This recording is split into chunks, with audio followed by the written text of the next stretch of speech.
چاہتے تھے عدم اعتماد نہ کیا جائے؟ جی میں چاہتا تھا کہ تحریک کی قوت سے ان کو. اور عدم اعتماد کون کرنا چاہتا تھا؟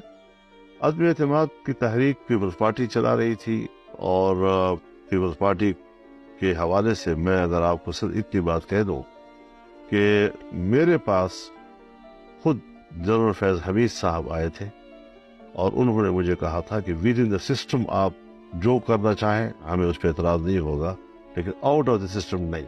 تو ود ان دا سسٹم سے مراد تو پھر نو کانفیڈنس اسمبلی کے اندر اسمبلیوں کے اندر تو میں نے انکار کر دیا تھا. اور پھر اس کے بعد جب یہ ٹوٹ کر آئے پی ٹی آئی کے لوگ بھی، اور پھر اس کے بعد یہ ایم کیو ایم بھی اور یہ باپ بھی، تو اس کے بعد انہوں نے کہا جی کہ اب ہمارے پاس اکثریت ہے. اور کیا اس وقت بھی جنرل باجوہ یا جنرل فیض آپ سے رابطے میں؟ میری بات پوری سن لیجیے. تو اب اس وقت اگر میں پھر انکار کرتا تو کہتے کہ فضل الرحمان نے عمران خان کو بچائی.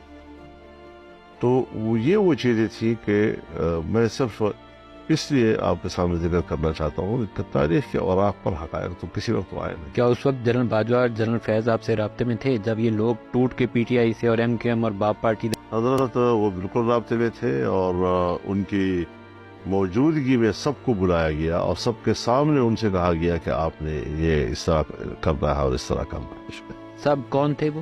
سب پارٹیاں، نون لیگ اور پیپلز سب پارٹی. پارٹیاں، اور ان کا نام مت لیں آپ. اور ان کو کس نے کہا کہ یہ کرنا ہے؟ سب پارٹیاں. کس نے کہا یہ کرنا؟ باجوہ صاحب اور فیض حمید صاحب دونوں تھے. کیا کہا انہوں نے؟ یہی کہا کہ آپ لوگوں نے کیا کرنا ہے، کس طرح چلنا ہے، کیا کرنا ہے. نو کانفیڈنس کے حوالے سے دونوں نے، اور سب نے اس کے اوپر ہاں میں ہاں بھری. پھر تو یہ کہنا چاہیے کہ موو جو تھی وہ ادھر سے تھی، تو نون لیگ اور پیپلز پارٹی نے صرف مہر لگا دی. آپ واقعی صحیح صحافی ہیں، آپ نے بات نکال ہی لیا. تو پھر مہر لگا دی نون لیگ اور پیپلز پارٹی نے اوپر مہر لگا دی. مہر لگا دی.